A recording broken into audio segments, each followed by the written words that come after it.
Welcome back to the Law School Toolbox podcast. Today we're excited to have the founder of You Need a Budget, Jesse Mecham, on the podcast to talk about all things money. Your Law School Toolbox hosts are Alison Monahan and Lee Burgess. That's me. We're here to demystify the law school and early legal career experience so you'll be the best law student and lawyer you can be. We're the co-creators of the Law School Toolbox, the Bar Exam Toolbox, and the career-related website Career Dicta. Alison also runs the Girls Guide to Law School. If you enjoy the show, please leave a review or rating on your favorite listening app. And if you have any questions, don't hesitate to reach out to us. You can reach us via the contact form on lawschooltoolbox.com, and we'd love to hear from you. And with that, let's get started.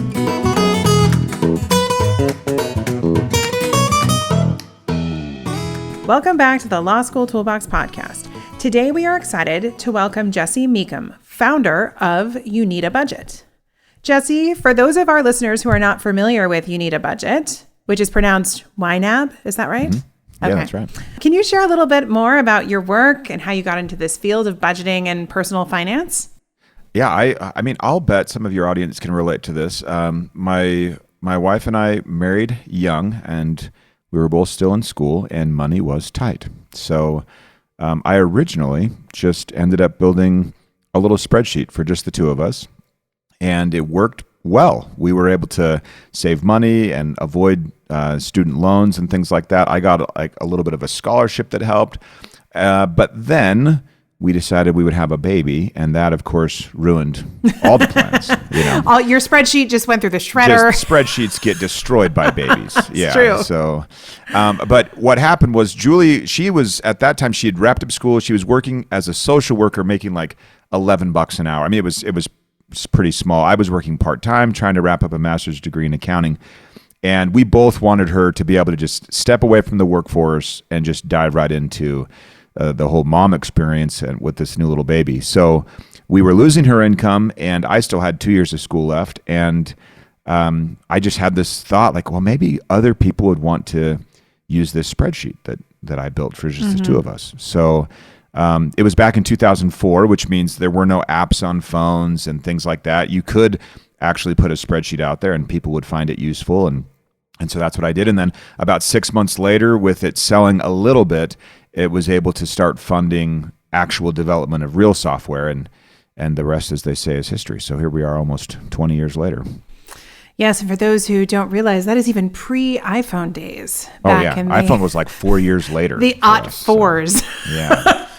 Yeah. Well, I think we had internet, though. We did. If I remember correctly, we did have internet, yes, and even laptops at that time. So they were quite thick, but they were laptops. They were just laptops. Heavy on the lap, so to They speak. were heavy on the lap. And I did have a cell phone, but it was tiny, and you had to text by pressing the three, AA to BBC, to try and type everything. It was terrible. How did we survive? Really, it's incredible. Well, I think that is kind of a fascinating start to the story, because so often I think entrepreneurs take a problem that they're struggling with or something that they've recognized and try and fix it, which seems like how this somewhat started for you. But I think it's interesting that it was kind of your own personal moment where you realized that you kind of needed a system. I'm big into systems. We love to build systems for our own business. I've got my whole life has systems, much to the chagrin of members of my family sometime. And you're like, you're messing up my system. Stop I know. I'm like, right have now. you not seen the Trello board on that? Come on, everybody get on the Trello board. So I do like the fact that you really said, like, we've got to come up with a system to get what we want. And I think that is a really interesting way to kind of approach a problem. And I think so many people feel very yucky about money that they don't want to approach it as kind of a problem solving kind of thing in their life. Like they would maybe handle any other challenging thing. Yeah. It's strange too. And maybe you're alluding to this a little bit, but I mean, the audience of this podcast, I'm guessing, is fairly high achieving. They're used to tackling things. They're not intimidated by hard things. Right. And it's interesting to have someone so driven, so sharp, so just kind of will go, like, just do it all. Like, they'll study hard. They'll study late into the night.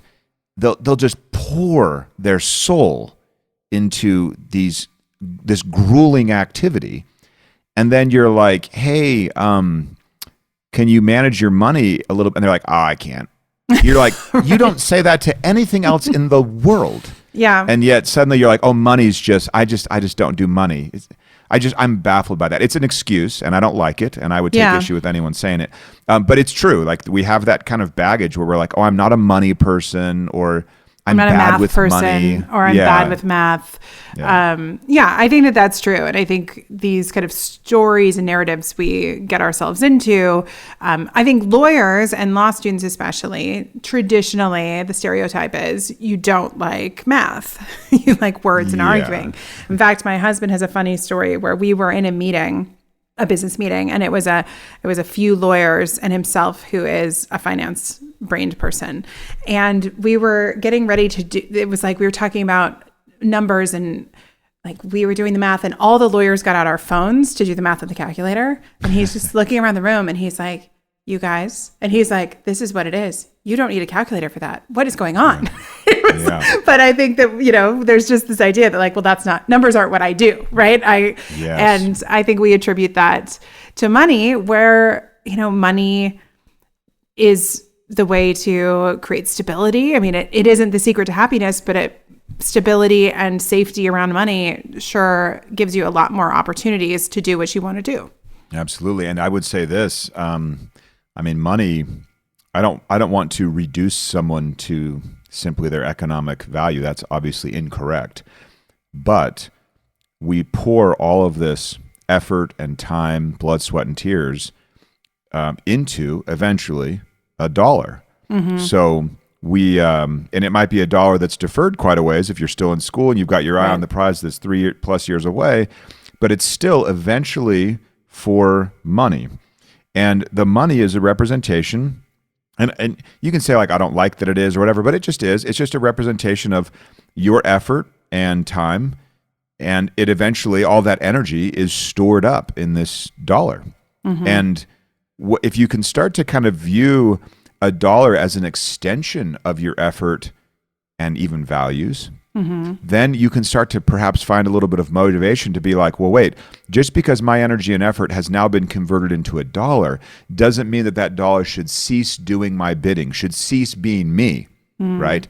Yeah. It still needs to be you and still needs to be expressed. It's you still expressed. So if you love X, then that $1 needs to be expressing your love of X instead of just kind of doing whatever it wants to do at the whim of some marketer that figured out an Instagram algorithm for you. Mm-hmm. You need to recognize that all of your energy and time is stored in money.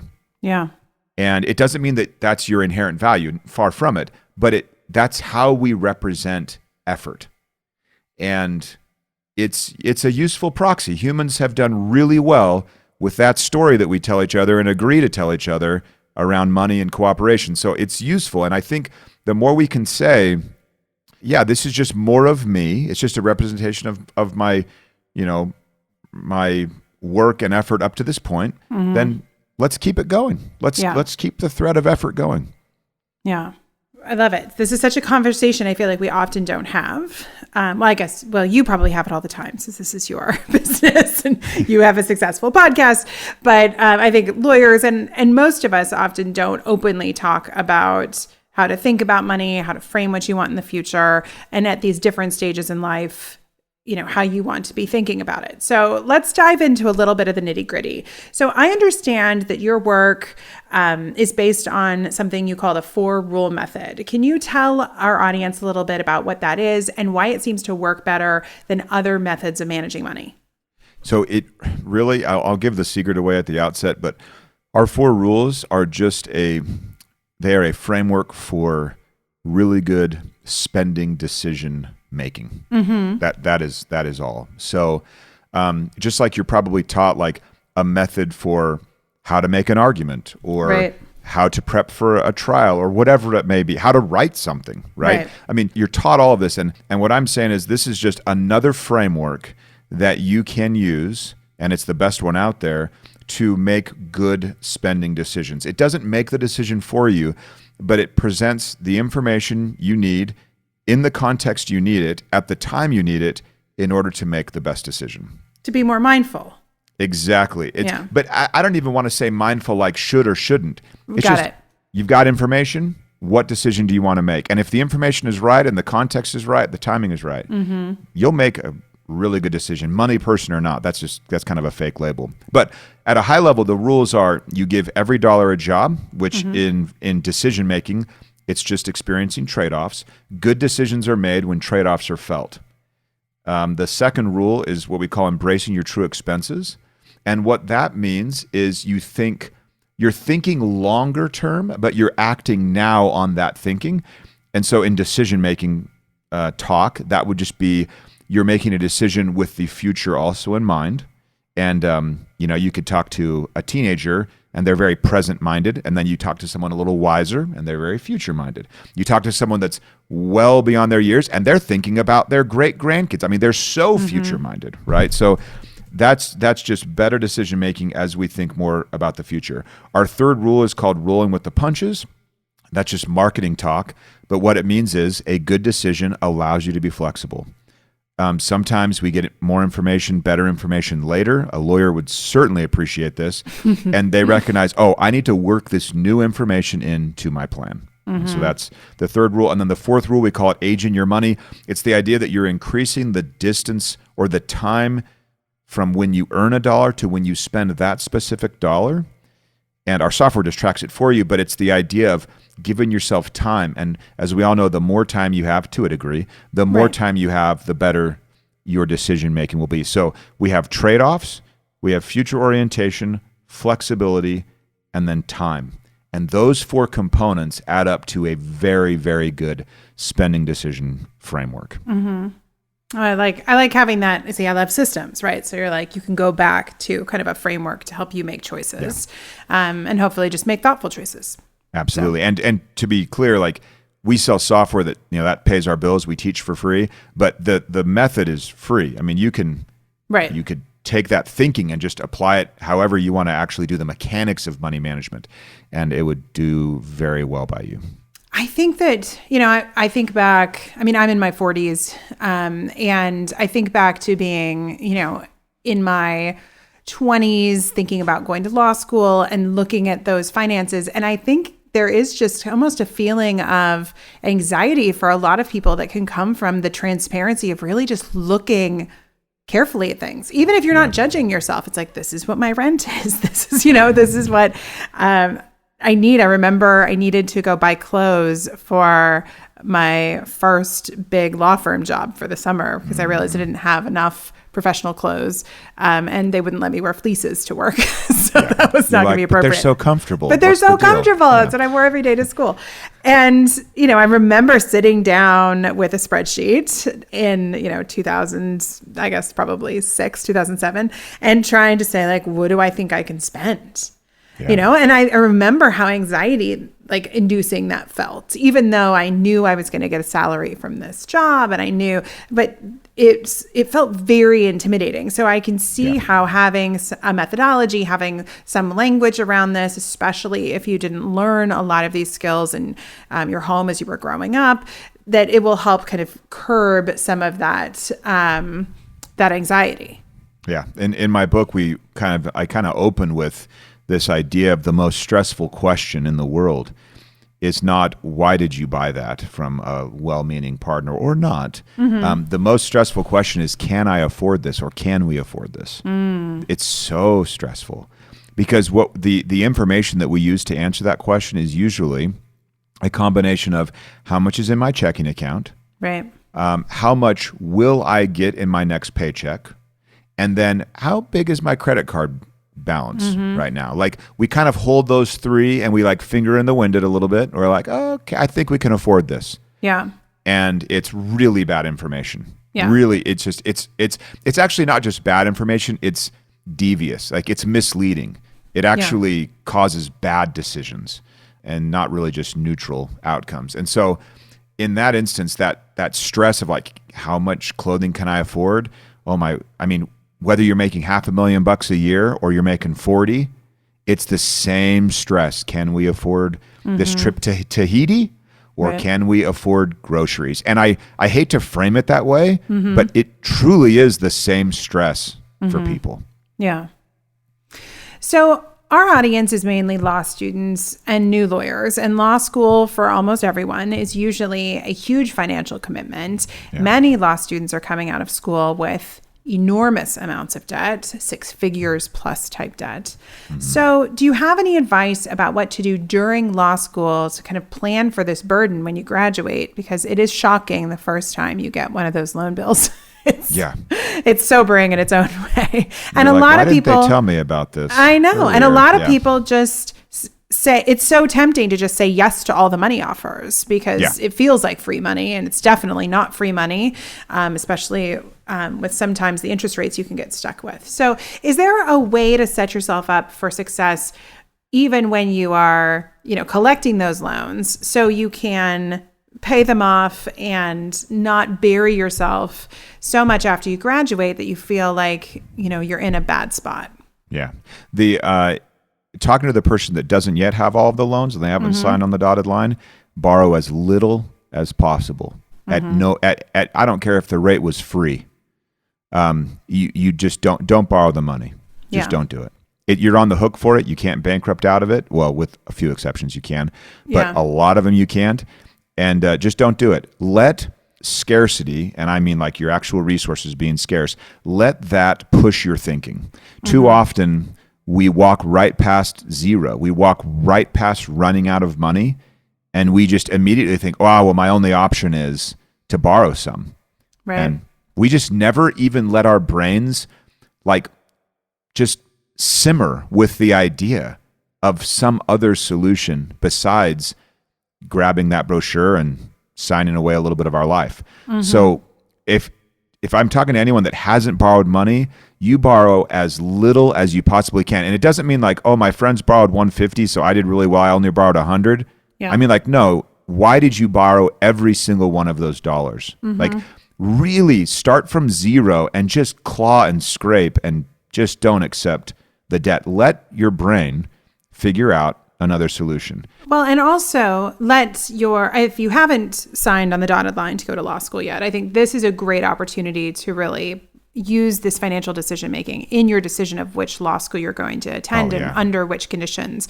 Scholarships, and we've talked on other podcasts about this, you can often negotiate scholarships, play a scholarship at one school, off on another school.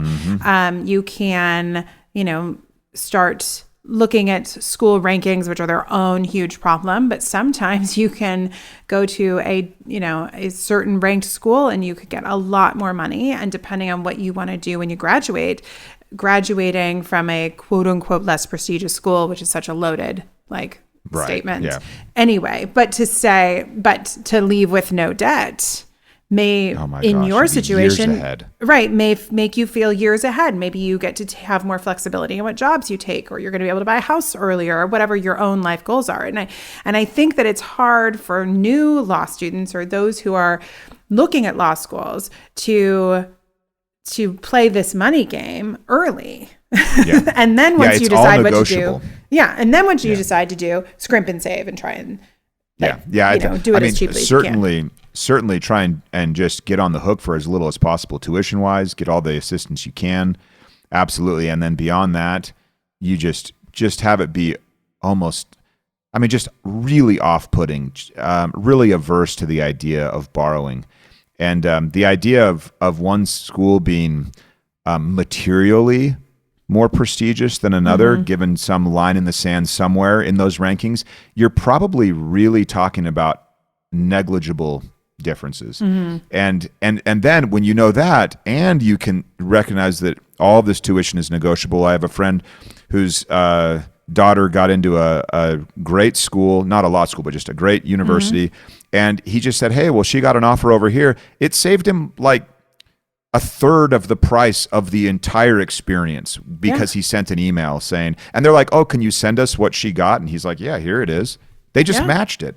They matched it like a used car salesman, And that's what they are. They're not used car salesmen, but they're dealing with the same constraints. They're dealing with the same, they want money. They want that student. You have the upper hand to a degree.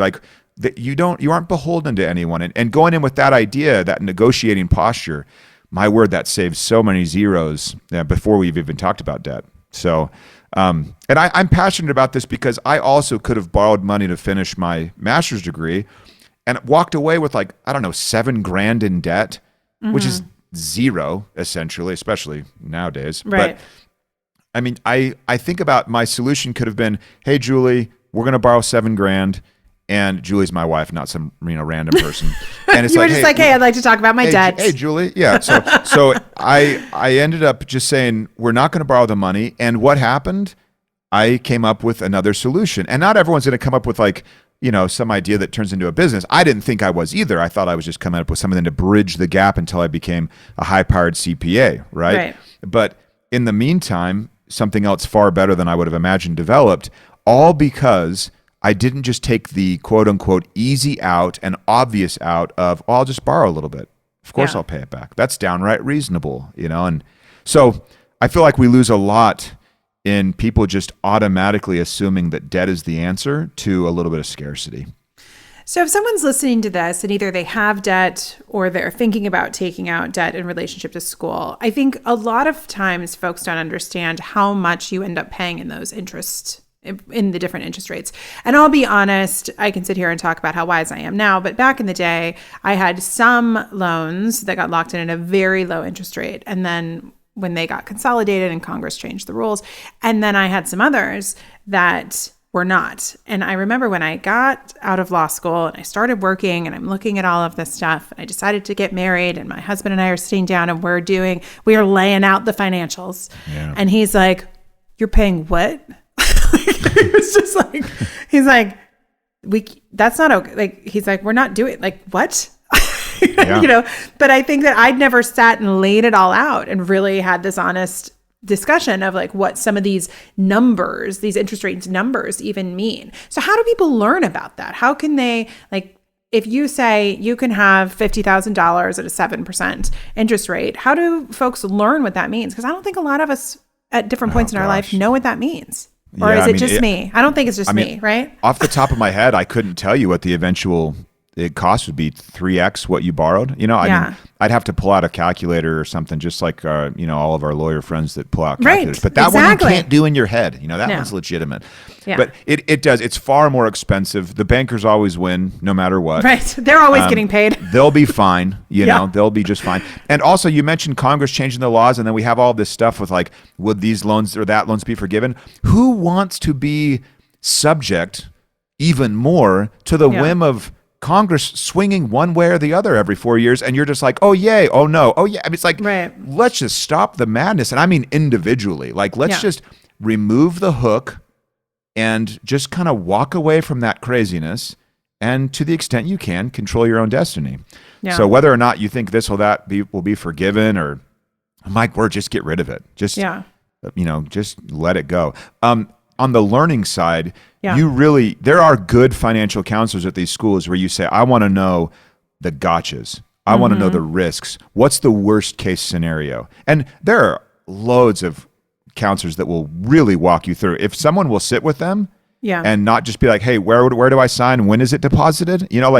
Really ask them these questions. They will tell you more than you ever wanted to know about the situation. We don't often, avail ourselves of the knowledge of these counselors that would happily coach you far more than they are asked to. A lot of times they're just asked to put another brochure in your hand, and I mean, that's they're like, oh, you're asking for a loan. Okay, I'll help you.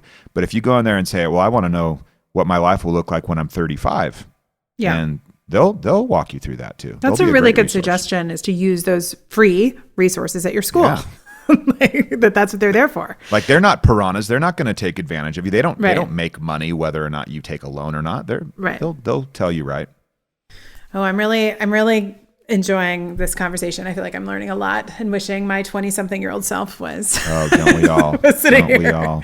So a common trajectory for a certain group of law students is that some will graduate and start making a large amount of money.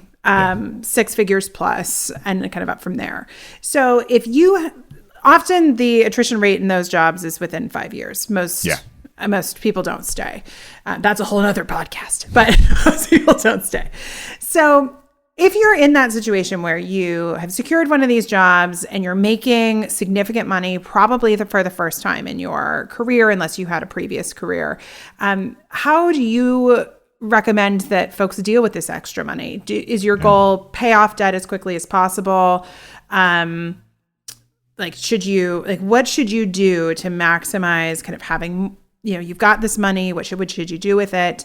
And then if you've got a lower paying job, do you still focus on this debt? Is this debt really the thing that you need to focus on? Yeah, it is truly an individual choice. I can tell you what I would do. I'd get rid of the debt as fast as I can. Okay. I'm just totally debt averse. I mean, I paid off my personal residence that was like, 0 interest rate craziness. And I don't like it. I don't like debt. But that being said, you really have to have a conversation with the person and start with, what do you want your money to do? Like I mentioned earlier on, like how your money is just an expression of you if you're doing it right. So how can you be further expressed? Mm-hmm. And most people, like almost everyone, when you present them money questions framed as life goals and aspirations, and I don't mean like, how much do you want to put aside for retirement? I mean like, literally, what do you want to do in 3 months, in 6 months, in a year? How do you see yourself in 3 years? What are you buying? What do you like? Mm-hmm. What do you not like? You start to really paint that future picture of that person, then they can get their arms around what they want their money to do. Mm-hmm. And then they'll often land on, oh my gosh, this debt is really getting in my way. When we talk about giving every dollar a job with our first rule, someone that's encumbered by a lot of debt doesn't have, they don't have that ability to give every dollar a job. Mm-hmm. There's sometimes large portion of their dollars that are just spoken for out of the gate. Yeah. And so they're really not even able to express themselves fully with rule 1, where you're giving every dollar a job of your choosing because you aren't choosing it. That's why we get rid of debt quickly, because we want a full expression of that person through rule 1. Mm-hmm. And that's how I would coach them. But you got to see how they respond. I don't like the idea of unsustainable pacing in order to achieve really anything. But I would encourage these fresh out of law school kids, I won't say, something like that.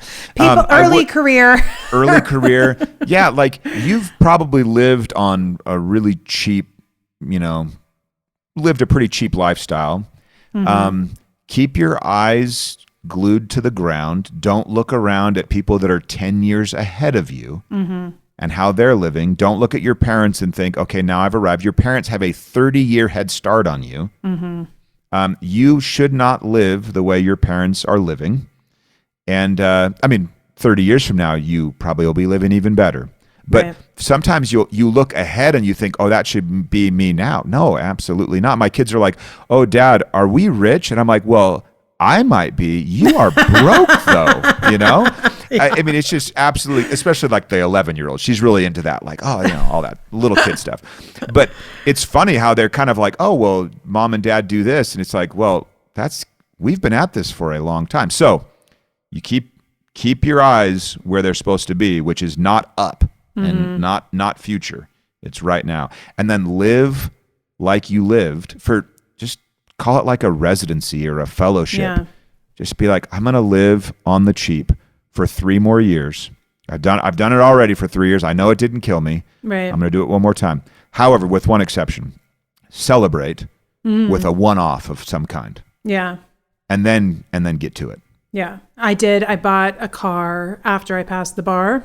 That was my big A car for the bar. A car for the bar. I didn't want to do it until I passed the bar because I was worried I was going to get fired if I didn't get past the bar. So it was like the weekend I passed the bar, I went and bought myself a Mini Cooper, and I was so pleased with myself to buy myself the that first gift, but that meant so much to me, and I've been waiting for it. I was really anticipating it. But and I think that is interesting to kind of frame it as where you are in life and what that phase of life is. I had a funny conversation with my son, who's 8 this morning. He wanted to wear, it's been raining here a lot, and he wanted to wear his, part of his, we've been skiing and his snow gear to school because it's waterproof. He has rain clothes for school that are something separate and not as high tech as his skiing clothes, because it's not, it's like 40 degrees outside, not 12 degrees or whatever. And I said, no, because, and I gave him the reasons, because he could lose it. He might ruin it. He only has one of these ski outfits. This is his season ski outfit.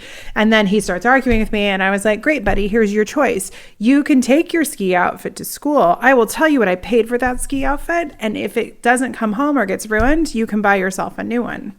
There you go. And he was like, what? You could tell his like 8-year-old brain was doing the math from his allowance, and he was like, okay, I'll take my other rain gears. Yeah. He was like, huh.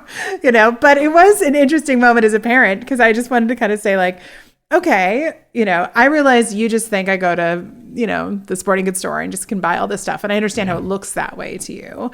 But it is, you do have to start to kind of say, like, okay, well, it's this or that. What else what's more important? What else you could do to that money, or by replacing something that you took to school that you weren't supposed to. Yeah. So kids are really good at trade-offs. Like, if you present them to them, they're really good at it. We lose the ability later on. We just think like, oh, I want this and that, and I'll use a card to solve my problem, or at least defer it. Well, and I think the car, money has become so abstract now. Yeah. Because it's all just electronic in our world, that I think it does. It's harder to grasp what some of these numbers actually mean. It looks like monopoly money. Yeah, absolutely. So, all right. Now, we have both talked about the fact that you and I have life partners, and a lot of students who may be in relationships. They could be married, they could live together, they could just have significant others that they are thinking about kind of moving forward with. So how do you recommend thinking about finances as part of a unit? Do you think about that as you should be sharing finances, that budgeting is done together or separately? I think, to the extent that budgeting means lining up your money with your priorities, and if you think that with this person you share life priorities, then you would also share the money plan. How that is in practice, we're fairly agnostic to. Like, you have people that are entering a relationship and they had only dysfunction modeled to them as a kid. You could have them coming out of a dysfunctional or even abusive relationship, and they just say, I'm never going to put myself in that situation again. There are all kinds of reasons for people to have set things up the way they do, with like the physical structure of where their money is and access to it. And we are agnostic to that. The only bit where I would say you want to make sure it's together is in the plan, right? Yeah. Like the aspirations. And so money conversations really should be around, what do we want? What are we trying to achieve? And some couples will say, oh, let's just combine it all in one checking account. That's what Julie and I do.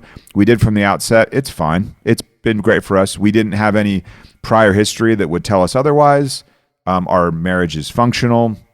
So that works. Yeah. But there are plenty of others where they're just like, I'm just not comfortable with that. Okay, that's totally fine. Like, by all means, you need to get comfortable with the setup. So some of them will, they'll say like, I'll cover this bill or that bill. I try and tell people, like, try and avoid like the roommate situation where you're like still living with a roommate. But I caveat that always with, you've got to do whatever will get you on the same page financially. Yeah. And that's the plan. That's important. How the accounts are all structured, who pays what bills, that's boring. But the plan is the exciting thing. So make sure that is done together. Buy-in from both partners. And in those kinds of conversations, you learn a lot about your, like this person you're saying, I might want to spend the rest of my life with them. And then you have this heartfelt, quote unquote, money conversation that really is about like life aspirations.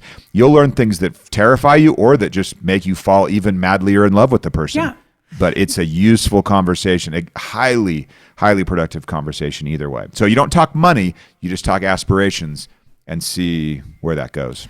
I'm a big advocate of a prenup process because I think that one of the things you have to do, even if you just get a NOLO press book and do your own prenup without representation, part of it is you're supposed to lay it all on the table. You're supposed to say, this is what I come with.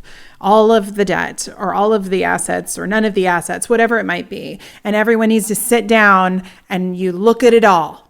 and you say there's full disclosure. And then I feel like from that point is that opportunity to say, what do we go from here? You know, do you have the conversation that like I did with my now husband, where he was like, that is a terrible financial choice to have that loan sitting at that amount. We have to fix that together and come up with the way that we want to handle that together. But I have seen very young marriages with very intelligent people fall apart because they didn't want to lay it all on the table and have that transparency. And any sort of partnership, whether you decide to get married or not, you're also basically business partners if you are cohabitating, if you are buying a house together.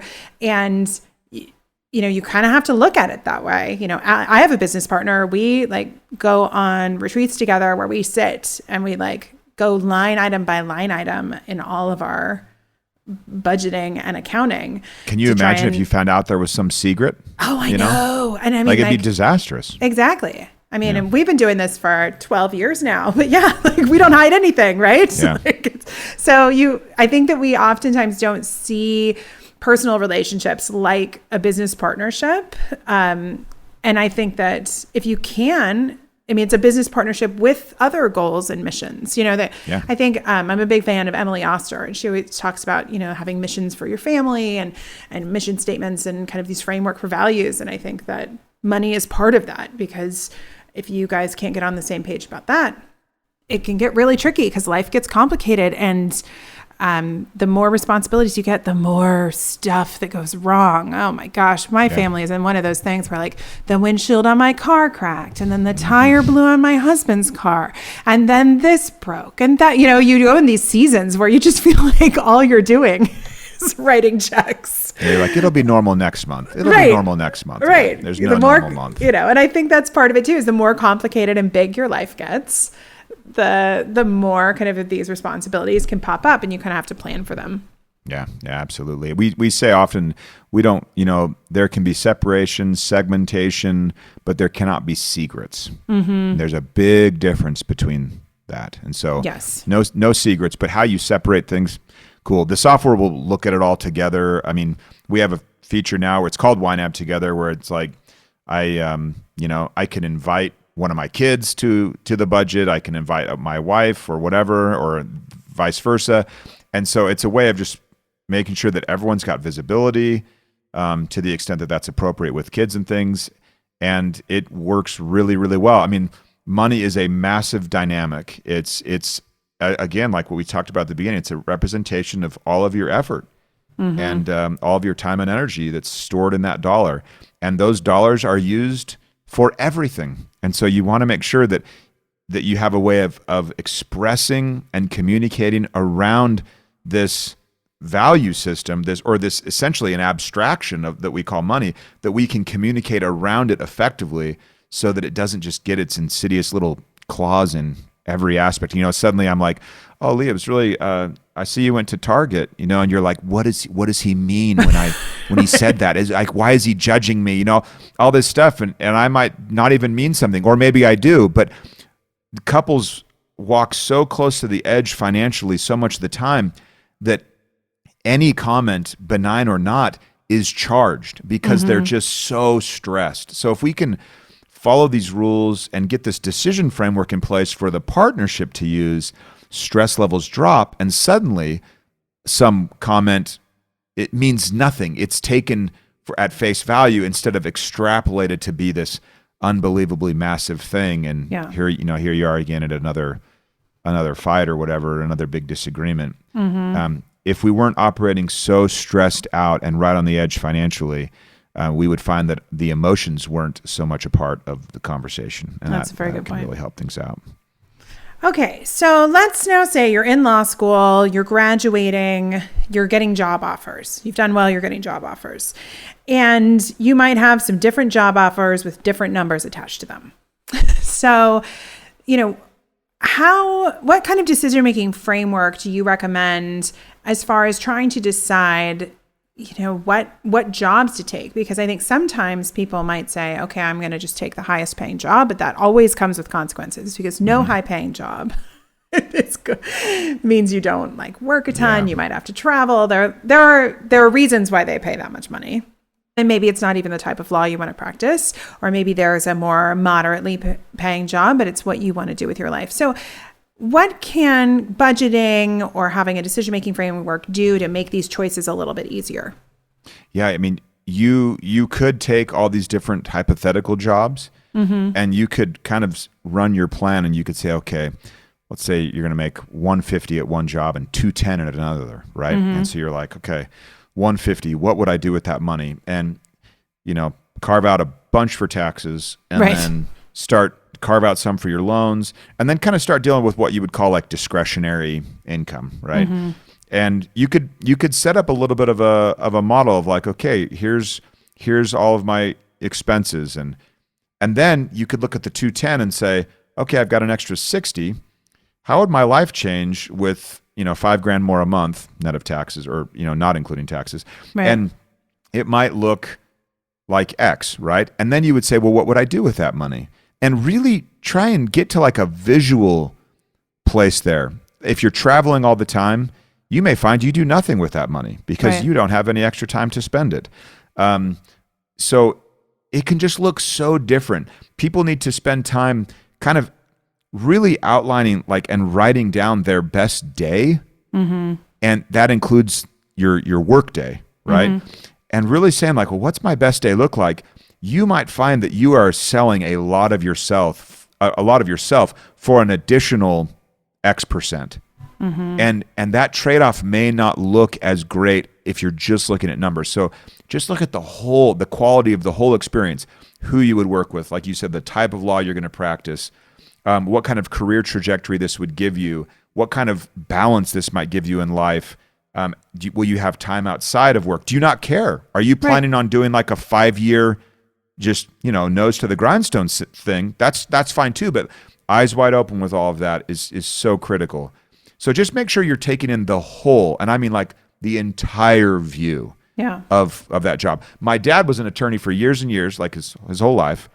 And he remembers his mother-in-law, brand new mother-in-law, she was bragging to him. She's like, well, I heard that so-and-so got an offer from this place, and her office it has a shower in it. And my dad was like, yeah, that's a red flag. And he was, he was looking at the whole thing. It's like, that's a bad thing. Yeah. So there is a holistic view that you've got to take.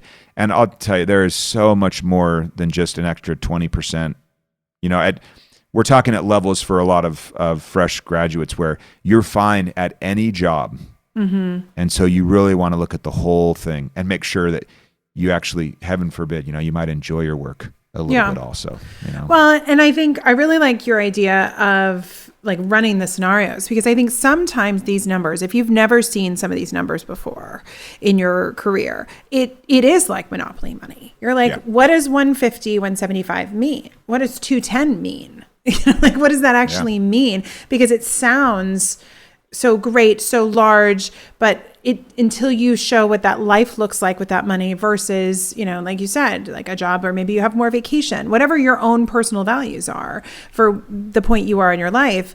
I think those kind of models are going to help you see that, because sometimes it's very hard. I mean, it's like buying a house, and they'll just be like, oh, it's, $750,000. And you're like, what does that mean? I don't, I mean, that most of us don't really know what that money is. It sounds like Monopoly money. Yeah, because you've just got to get your arms around it in actuality. And where people we see with our own interviews and things, and I've talked to thousands of people at this point, what surprises them always is how much they spend eating out. And I am totally for eating out. It's not going to help you lose weight or anything, but it's certainly convenient and it tastes good. And it's all fine. It really is fine. But when we tell people like, well, gee, you suddenly decided to get out of debt and you made massive progress, I'm not kidding you. Every single time, and I have asked this of hundreds of people specifically, every time they say, well, we cut back eating out. So if there's one spot where I would say, keep your eye on this one, it's the eating out, the drinking, the social thing, all of that. young adults that are graduated that are in that environment, they are floored by how much they spend when they realize they're making adult money, and then they finally look back and analyze and look at their credit card statement or their checking account, and they realize they're dropping thousands of dollars a month on social, gatherings, eating out, hanging out with friends. All great, and it all can be done for a lot less. And if you love it, keep doing it. I'm not saying don't, but I want you to be aware first. And what we want to do is just build this awareness so that you can start to put your intention and really express yourself into what your dollars should be doing. You have to be aware of what it is that the money's doing before you can start to affect changes. Yeah, that's a very, very good point.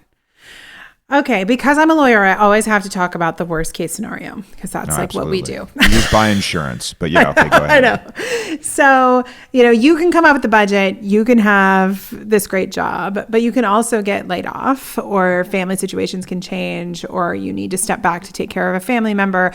We can go through the whole litany of things that can happen that will change your financial situation.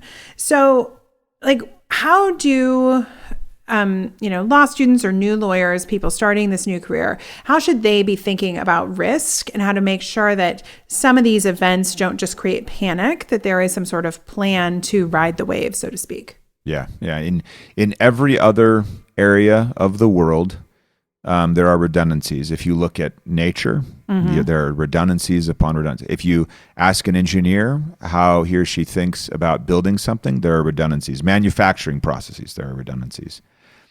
Everywhere. The only place, for some reason, we don't feel like we need redundancy is with our money. We feel like it's just going to be perfectly tuned and there will be never a deviation. And then we just talked about how there's no normal month. There's always a deviation, right? So you do, as you work the rules, especially rule 2, where you start being future oriented and you start to think about like the future version of you and how she will need to replace her tires and she will want to go on vacation and she will need to buy, get some Christmas stuff going for the kids.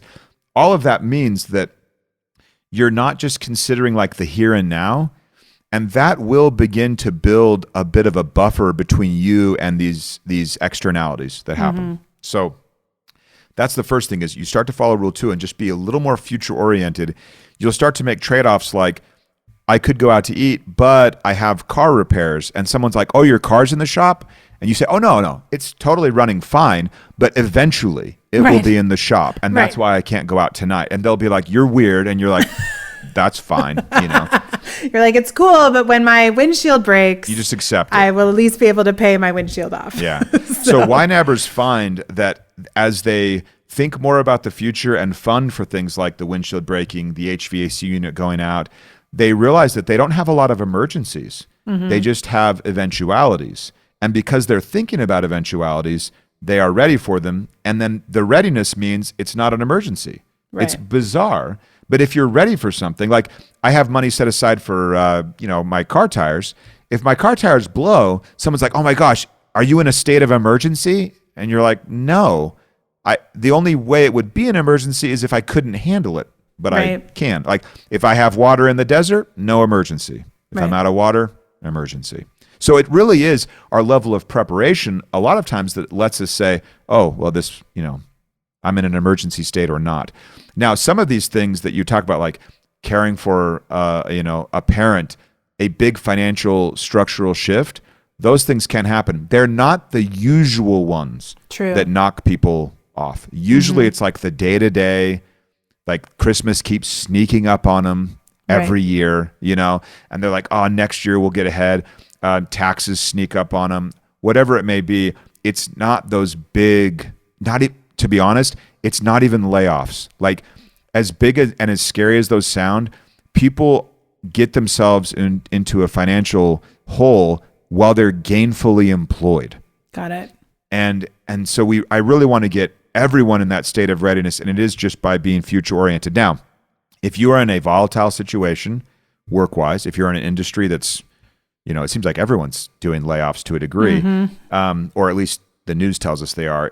In that instance, the more variable your income and the higher your income, meaning the more money you make, the longer it takes you to find replacement. It's not quicker. It's definitely longer. So if I'm a line worker at McDonald's, I can get a job same day. I can get another job and start immediately. So now if I'm making $300,000 as a VP somewhere, it will take me a long time to replace that. So the more you make, the more of a backstop you might need, especially if you're starting to feel like the ground's a little shaky underneath you. And that just goes back to standard financial advice where you're feeling like your income is highly variable or it might go away.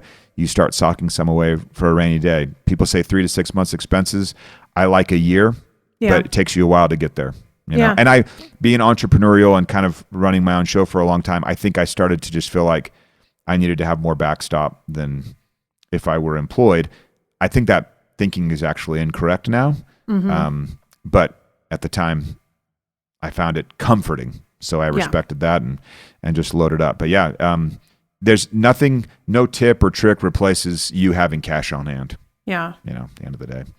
Oh my gosh, I feel like I could just talk to you about money all day. This is so interesting. But unfortunately, we're running out of time. If our listeners want to dive in to budgeting, to kind of using some of these systems, can you share a little bit more about your tools, how you get started, how they learn more, and where they find you and your information? Yeah, absolutely. So YNAB.com, it's only 4 letters, so you can be there in no time at all. YNAB.com.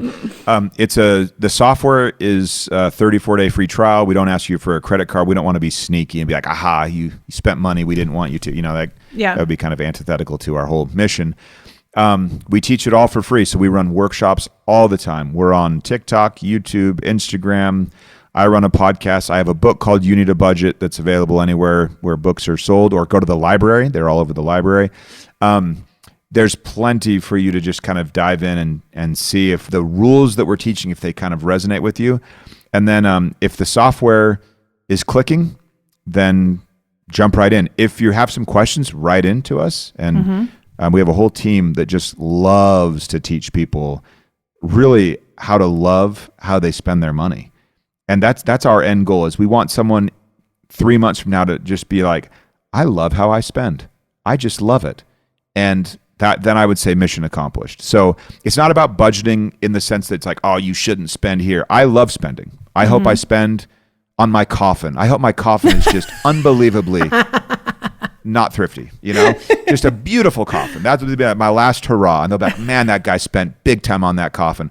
But like, that money is meant for us to spend and use. And if you make good money, I hope you also choose to do good things with your money. But what good is money if it isn't doing something good? And I think good in this sense means lined up with what you really care about. Yeah. And if we had more of the world just with their money lined up with their real priorities, I just feel like that'd be, I don't know, a smidgen better than it is now.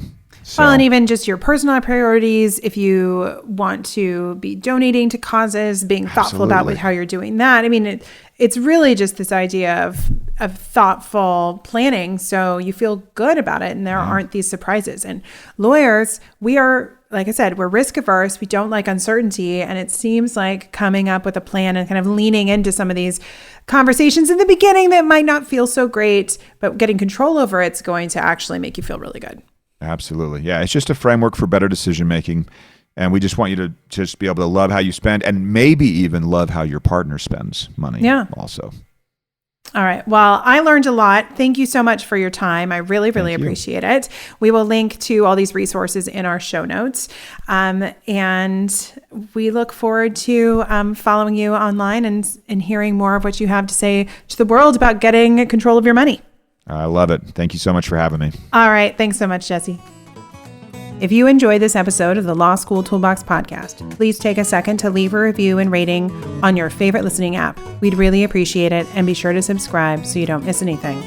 If you have any questions or comments, please don't hesitate to reach out to myself or Alison at lee@lawschooltoolbox.com or allison@lawschooltoolbox.com, or you can always contact us via our website contact form at lawschooltoolbox.com. Thanks for listening, and we'll talk soon.